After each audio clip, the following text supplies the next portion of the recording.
This is Community Connections airing on OROMIA11. I am Anna Orr, your host, and today's guest is very well known within the Twin Cities, Anika Robbins, CEO and founder of Black Vote Matter Minnesota.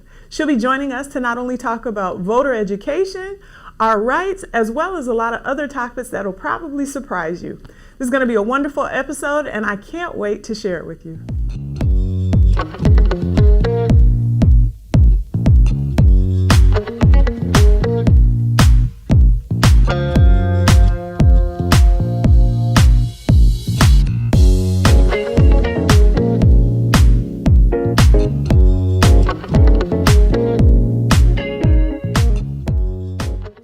Thank you for joining me today. Can you introduce yourself to our viewers and talk a little bit about your organization and professional background? Thank you. My name is Anika Robbins. I am the founder of Black Votes Matter Minnesota. I'm also the founder and president CEO of the Anika Foundation. Black Votes Matter was established in 2015, right after Jamar Clark was shot and killed by Minneapolis Police Department. I happened to witness that and decided that when there were no police officers charged, following that, the community needed to mobilize and activate in different ways than previously. So we started with BVM late that year, 2015. And to date, we've registered close to 7,000 people to vote, primarily people of African descent. 40% are young Americans under 24, and a number of new Americans. So we're really proud of that work, and we're neck deep in it as we speak. We are so close to the election, yes, with a little under 2 weeks. Yes. Well, let's see, I think it's roughly around 2 weeks before Election Day rolls around. Right. Can you talk about the nature of your work and how you guys are literally running up until the finish line on this one? Running indeed. So Black Votes Matter is a nonpartisan voter engagement initiative. So our focus is on voter education, increasing voter turnout in Black and Brown communities, making sure people are registered to vote, but also making sure people understand who's all on the ballot, and being able to make an informed decision about all the various candidates and races. So this particular race is critically important. There's a lot on the ballot, other than just selecting new leaders, right? Women's reproductive rights, including reproductive rights, contraception, access, those are all on the ballot this time around. The protection of voting rights, of basic civil and human rights are on the ballot. There's so many other things. Economic empowerment in underrepresented communities, access to affordable health care, and protecting our environment. Minnesota is really, the way we're situated with our tribal brothers and sisters, water protection is critically important. And so we're basically on the front lines of those things as well. And so we just want to make sure that people understand those issues and how they do matter to them. We found that a lot of people still feel somewhat disconnected from the political process. A lot of African Americans don't feel like the system is for them. They don't feel like voting matters or that people are really listening. And so, but we are also pushing back and saying, when we look at an area like North Minneapolis, which has about 40,000 residents, but only 10% are actually showing up at the polls, we can't reasonably say that, systems aren't working if we aren't showing up to leverage our power, right? So our goal is just to help people, re-enfranchise people, make them feel comfortable participating, engaging in the process, and issuing a personal invitation, particularly to young Black men. We know that Black men feel disconnected from the system, this country, but you can't sit it out, right? So if you want to affect change, you have to get involved. You have to make yourself aware of what is happening in your community. And in fact, these elections, these midterm, these very local elections are where you can exact change, right? So this time people will be voting for governor and lieutenant governor. They'll be voting for attorney general, who is the chief law enforcement officer of the state, the auditor, excuse me, and then also the office vested with protecting voting rights, the Secretary of State. And then there are several, the federal seats, so legislators, representatives. So, Representative Ilhan Omar is on the ticket again this year. And then we start getting into some of the county seats, which are also critically important. And I can't stress that enough, given, our recent with George Floyd, Dante Wright, criminal justice reform is vested in county government, but also attorney general and other law enforcement officers. So there's a lot at stake. How have you seen the landscape of your work change from the time of Jamar Clark to now, after the George Floyd trial? And should I say, let me rephrase that, the Derek Chauvin trial. Yes, indeed. Yes. Wording is important. I think that's important. So I wanted to correct you in real time. That's great. So how has it changed? The landscape really hasn't changed. But the positives are that since we've been doing our work, and though we are, again, nonpartisan, we have seen how just our educational efforts, we're seeing the light go off for a lot of people, where they're starting to realize the value and the importance of getting involved. I mean, when we first started, that election 2016, we saw the election of 3 African Americans to city council, a Somali American to city council, Native American, a Latina, so we saw for the first time the fabric, the leadership of the city of Minneapolis reflect the true fabric of the city. We also saw the election of the first Black mayor of St. Paul in Melvin Carter. So, and then, county board, we saw the election of 2 women of color. So with these gradual strides, we're starting to see some change. We're starting to see more conversation and some law and policy changes around criminal justice reform, the infusion of more restorative justice practices. So when people show up and activate and hold their leaders accountable, it can work. But we have to be consistent with it, and we absolutely have to show up. Our lives can radically change in just whether or not we choose to spend 5 minutes in the polling booth on November 8th. But in fact, people can vote now. Early voting, that's one of the advantages of being in Minnesota, is that we are able to Please vote repeat early. That again. Early voting is available right now.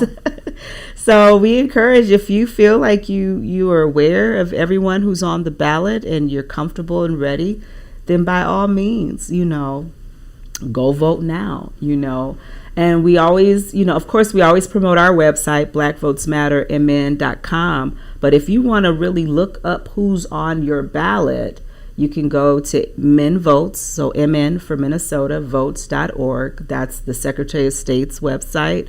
And pull up ballot, and you can type in your zip code, your address, and it'll pull up everyone that's on your ballot. I like to stress this point because we're not all voting for the same people. We're all voting for governor, all the seats, the state seats, governor, attorney general, secretary of state. But then we start getting into the local offices of county and city council and school board. It's going to vary depending on where you live, what school district you live in, what congressional district you live in, what city council district you live in, and indeed what county districts. So being aware of those things and researching those candidates to really see where they stand on the issues that matter to you and your family. People love to get excited about the presidential elections, But these elections are the one that truly matter. So, I mean, really appreciate you inviting us on to talk about Absolutely. it, because voter turnout in all across the African diaspora is critically important. You know, we have to make sure that we, claim our place. Can you speak to not only what caused you to create this work? I know you shared a little bit about the Jamar Clark murder, but can you talk about what really pulled you to go to voting specifically? Thank you. So I was in Florida when Trayvon Martin was killed, right? And that hadn't become national news at the time. And I was a new mom at the time, and of a young black boy, right? And so after Trayvon Martin, then there was Jordan Rice and all these other beautiful black boys that were just being gunned down mercilessly, and by people who are supposed to, protect, serve and protect, right? So, we all say, well, somebody needs to do something about it. What are they going to do? And then you get really tired of asking that question and feeling helpless, like your hands are tied. And I am by no means a poli-sci major or anything like that. But I realized what I could do was mobilize my immediate community and help them feel some sense of power and control by helping them become engaged in these processes. So a lot of times we don't participate because we do feel like we need a college degree to participate, or that, we have to be versed in political lingo and whatnot. But it is people from our communities who stand up and say, I'm going to serve. They're from your immediate community. Now, of course, you want to inform yourself, educate yourself on policies and process and whatnot, but don't feel like you have to know it all at once. And so for me personally, I've always been a doer. So, I'm a serial entrepreneur, I've always been active in community, but this one really did something for me, witnessing someone for the first time in my life to lose their life, and then to see it kind of be neatly tucked away. Jamar Clark was 24 years old. He was not resisting arrest, and so it was just like something radically different has to change.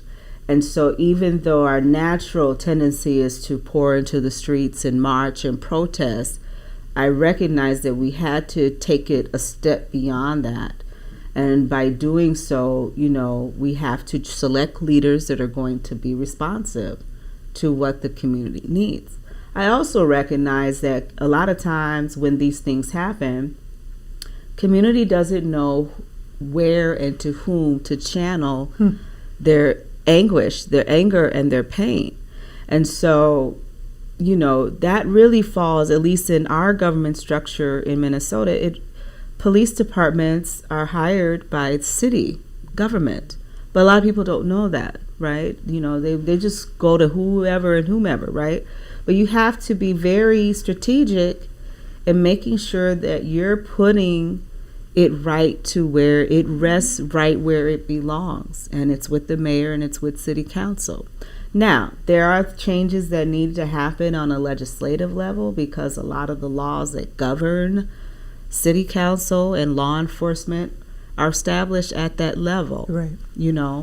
And so, yes, engaging your legislators is important, but we can't just let it die. We expend a lot of emotional energy, but we need to have that translate into actionable policy, and then hold government and systems accountable to those policies. So, but the more that we engage and are vocal, and, we shouldn't also wait till something bad happens. We should be engaging them all the time and That's constantly surfacing ideas to prevent certain things, right?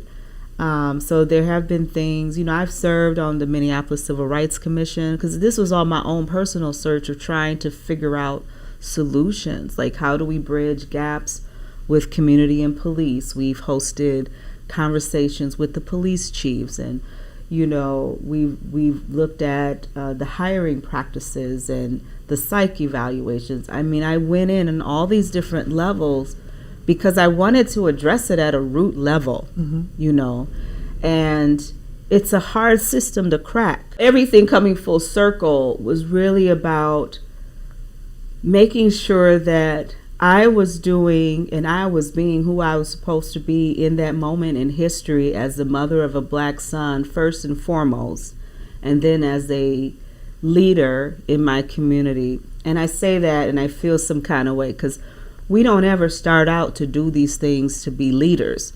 We do it because we want people to stop killing us. We want people to respect our personal agency, our right to exist, right? Absolutely. So a lot of our work in the Anika Foundation is about empowering communities from within. And so for me, I was not going to be content to just sit by and keep asking, who are they? What are they going to do? And, like President Obama said, we are the change that we are waiting for. And again, had no real clue, but I just started asking questions and, learning myself. And having the same questions as my community and just pull these together. We developed a curriculum, which we've taught in high schools and community centers. Our website and social media pages, we use that to promote and engage and get people thinking, not just about politics locally, but all of the change and revolution that's happening around the world. There are a lot of things happening around the world, and in particular where Black and brown people are concerned. And so we are in a time of change, but it's not a time to sit back and watch. It's a time to roll up your sleeves and dig in. I think there is oftentimes a focus on being a good citizen and not being a global citizen, caring about the world at large. And so to hear you speak about not only things that are going on with Black and brown people around the world, and to really put your money where your mouth is, so to speak, along the lines of supporting our brothers and sisters around the world, because we're all not free. No. Until we're all free. Exactly. Can you talk to the work around education? I know that in schools we don't have a lot of civics anymore, and so there will be a whole generation of kids and teens that don't know how government actually functions and what attorney generals do and secretaries and all this other things. Can you talk about that and how the work aligns with education with BBM? Yes, thank you. No, from the beginning we knew that we had to launch a massive educational effort. So it couldn't just be vote, right? We're tired of hearing that. People say, oh, vote. And then they hear so much, vote for this person. And it's never really focused on the voter, like what is the value to the voter to vote, And so we designed everything from the lens and the perspective of the voter, and in particular, Black voters, because we are the ones that are feeling the least connected to these systems. And so we just really centered all of our work in engaging Black men and women, and then really on youth. And so we understood that youth feel disconnected to transitioning to adulthood, let alone politics. What does that mean? And so we piloted a program at Patrick Henry High School on the north side.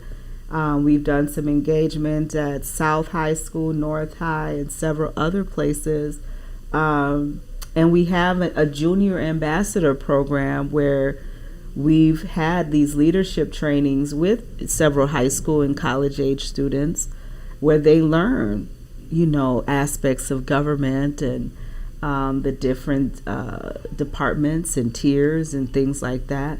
And they also are the ones who have contributed to the numbers of people that we've been able to register to vote, because we know that the peers, the youth leaders are going to be the ones that can really inspire and influence their peers. And so we just want to make sure that they feel strong and confident and step into their own leadership, but that they bring their friends with them, So it is critically important, So I'm Generation X, and, I know that our generation thought probably that, Martin Luther King and Rosa Parks, they stood up so we could sit down, or sat down so we could stand up. Martin Luther King marched, and everyone, affirmative action came in the 80s. And so I think that there was this illusion that we were free, So as long as we don't have to sit in the back of the bus, as long as we can purchase homes where we want to, go to the college and universities that we want to, that we're free. But what we've learned is that we have to become stewards of freedom.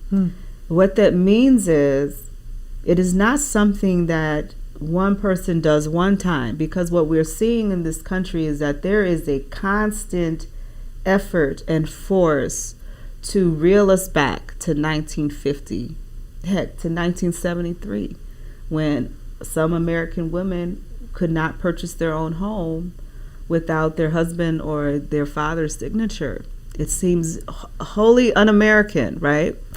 But so if we want to maintain our freedoms, then we have to stand watch all the time. And we have to make sure, so there's talks about codifying Roe v. Wade, right? To make sure that it is enshrined as a permanent fixture of our Constitution. There are probably several other laws that we need to look at doing.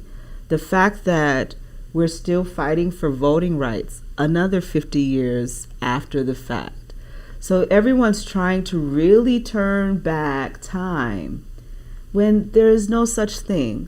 Forward is the only way to go. However, people can be successful if we don't stand up and make sure that we protect our rights.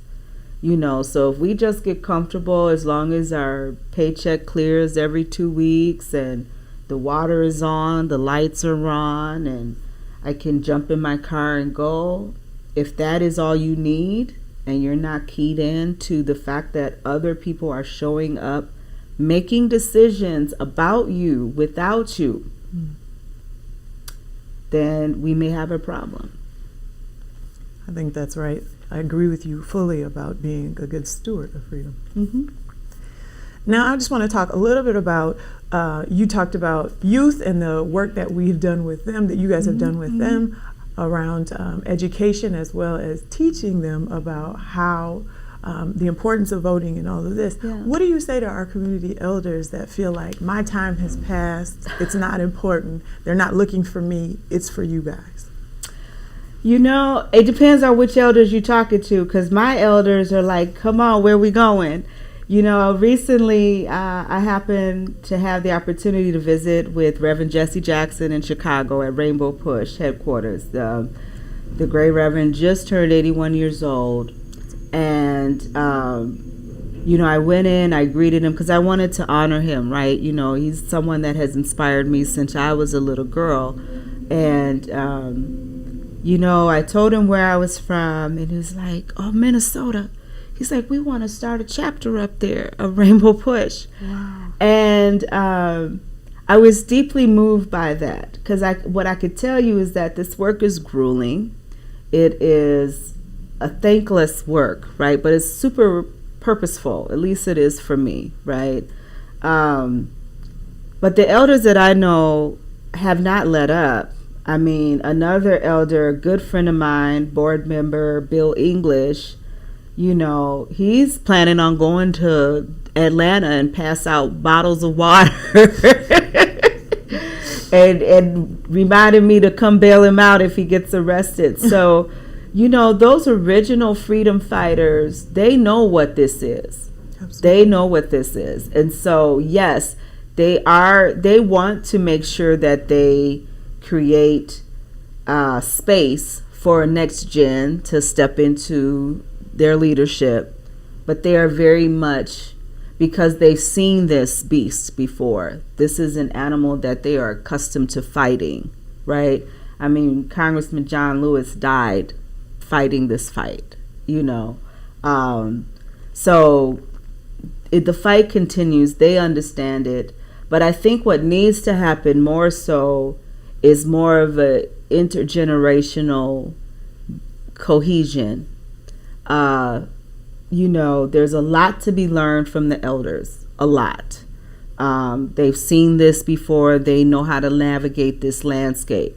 But we also understand that the youth want to take a different approach, because from that perspective, it's like, what is working? And some of this is not working. And that's very true.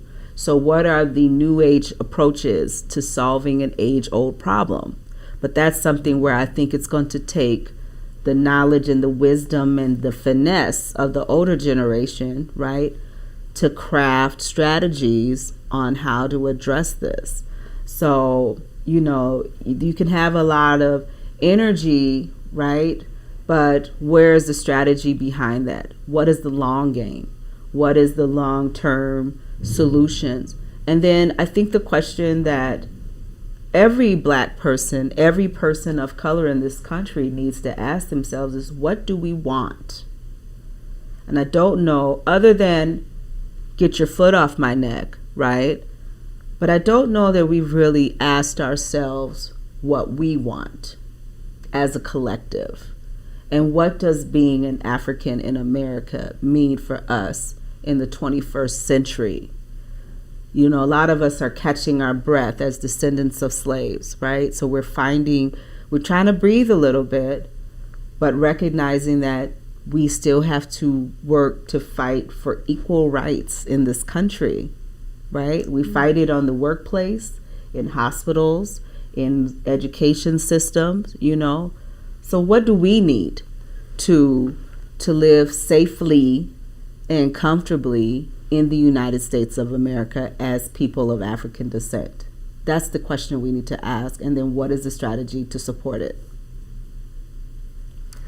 What does it mean to you to vote in your best interest? Well, I think, I mean, as a woman, what's important to you as a woman? As a Black man, you know, as a family member, you know, as the head of your household, whether you're man or woman, what does that look like for you? What do you need? You know, so when, you know, we've really put our focus on the county races, understanding that in Minneapolis, in Hennepin County, 70% of our jails and juvenile detention centers, the population is made up of African American men and youth. So that's a quarter of our families. Half our families are incarcerated, right? Then we find out that 30% of anyone in Hennepin County lockup at any time are struggling with either mental health issues or opioids, right? Drugs. Absolutely. So it's compound issues. There are compound issues. County government, Hennepin County is the largest county in Minnesota, largest budget, and it's responsible for our hospitals, jails, schools. You know, they were instrumental with helping a lot of families connect to COVID relief when everything was happening, you know. So there's good and bad, right? But what are the services that you and your family relies on? Do you rely on SNAP? Do you rely on WIC? You know, welfare, free meals at your child's school, free access to parks. So those are the things that, when I say it's important for us to understand how our government works and who makes these decisions, these are the things you're voting for. You know, if one school gets more funding than another school because that zip code is wealthier, you know, who's making these decisions on your did you know they were making these decisions? If you want more police of color, more women police officers, more Hmong, more Somali, more, Native American police officers, then what do we need to do to make sure we have that representation? So that the answer to that question is going to vary depending on who you are and what matters to you, But I will say, I would venture a guess that for all of us, the environment is important. Equitable criminal justice reform is important to all of our families, especially when you consider the financial impact, loss of wealth through criminal justice, through the bail system and sentencing. So you tell me. But yeah, vote your issues, vote what matters to you. But at the same time, that's a tricky one, right? Because like this thing with abortion, some people may not support it because it goes against their spiritual or their religious beliefs, right? It's complicated. Mm-hmm. But it's not just about abortion, is it? It's about a woman's rights to choose. It's about a woman's autonomy over her body. And we know that we're hearing of cases around the country where women have been raped, or there's incest, or child is born with, a lot of deformities, right? Or just some other things, right? But then there's also wrapped up in that is access to contraception. Good reproductive health access. So it's not just about abortion. It's about other access to health care. This abortion is just one aspect of health care. And I know that people probably don't think of it. Please repeat that for those listening. Abortion is one aspect of health care. But really, we're talking about who has access to affordable health care, whether it's abortion, whether it's medical checkups. People die all the time every year because they are, what's the word? They're spacing out their medication because they can't afford it, or they can't afford the doctor's office visits, right? So there's so much more on this issue. But this may be the thing that you're like, oh, it goes against my conscience and whatnot. But what about when it becomes something that does matter to you personally? It means everything to you. Being able to pray, or do salat in schools or in the workplace, right? So that might matter to you more. But what if someone told you couldn't do that? But even though in our civil rights code, there's protection of religious rights, right? That it is. So I think sometimes we have to really look at the big picture and not just get so tunnel vision with the things that we are against, and really find really common ground. Because if you open the door for people to make rules on this thing, then it opens a little wider and it starts sucking away more things, more rights, and then we're stuck in a situation like Nazi Germany, right? And there was a saying, I can't remember, but something like, first they came for the Jews, first they came for the Muslim, then they came for, and then they're like, oh, they didn't come for me, right? They came for everybody, so I'm safe. But you the only one left. Who are they coming for next? That's very powerful. Mm-hmm. That's very powerful. You talked about the nature of this work being grueling. Anika, how do you take care of yourself? I travel. I sit still. I take hot baths. I enjoy spending time with my family, my friends and family. My family, they keep me in stitches. We're funny. But yes, eating good food, spending time listening to music, and just recharging to the things. But I love this work, so don't get it twisted. It is grueling, but it is extremely purposeful. Like, I don't get up and dread it. I love the people that we engage with. I love the other leaders that we get to work with. I love, seeing our youth step into their leadership and being a part of that journey with them. And I love kind of this, for us, it feels a bit behind the scenes,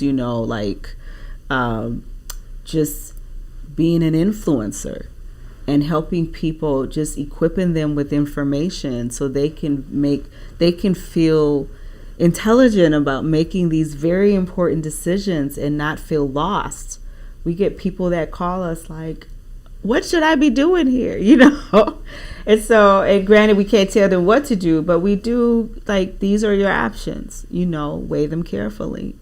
So yes, family is very important. Eating well, drinking lots of water, spending time in nature. So whether that's the ocean or the Mississippi River, those are the things that keep me. And I used to wait till the end, but now I've learned to be better about punctuating my time with moments of rest. So I'm grateful you shared that. We often talk about the good things that are happening on this show and the amazing work, but I also want to cross-highlight the work that it takes, but also the care that it takes to fuel so many of our leaders that are triumphing amazing causes all over the world. Indeed. Can you share with the public not only how we can support you, but also how we can stay connected to you and Black Votes Matter Minnesota? Well, thank you. You can learn more about us online at blackvotesmattermn.com. Black Votes Matter MN for Minnesota.com. You can like us on Facebook. Of course, donations are welcome. A lot of our work is supported by donations, which we are truly grateful for. It allows us to offer stipends to the youth and volunteers. We are able to often provide jobs to people from this work. So that's just another way that it's rewarding. And you can volunteer too, so whether it's helping us distribute our voter guides, we publish anywhere from 5,000 to 10,000 copies every year. This year we were able to get out into Duluth area and into St. Cloud and develop leaders in those areas. So we're super excited about that. But we're here in community. You'll probably see us at a variety of events. There's different events happening this weekend, Souls to the Polls, downtown Minneapolis, some things at the Capri Theater. We do door knocks and lit drops Saturdays from 10 to 2 from now through the elections. And we just encourage people to use their platform, So if you're on social media, share our website, share our links. We have a QR code that you can find. Our voter guide is available digitally on our website. That's powerful. Yes, and so it shows side-by-side comparisons of all the candidates and what seats they're running for and where they stand on the issues that matter to us. And so in the Black community, criminal justice, economic justice, environmental justice, and the women's reproductive issues are scoring the top issues right now. Reparations is always going to be important for the Black community. But yeah, so people will learn about the various seats, the candidates, and the regions that they're running for, and then hopefully make an informed decision when they go to the poll. That's wonderful. Thank you for joining me today. Yes. I'm so excited not only to see how you all further your reach, but also the ripples that are going to take place after the election takes place, because I know that knowledge is power. Knowledge is power. Thank you for joining me. Thanks for having me. I am so sad that that is all the time we have today, unfortunately. However, a special thanks to Anika Robbins and her team at Black Votes Matter Minnesota. I hope that you have heard something today that empowers you on Election Day to go out and make your vote count. If you are interested in more information, please look up her website and look at the Secretary of State website so you can figure out where you are to vote and who's on the ballot in your neck of the woods. I look forward to chatting again with you soon, and as always, I have been Anna Orr.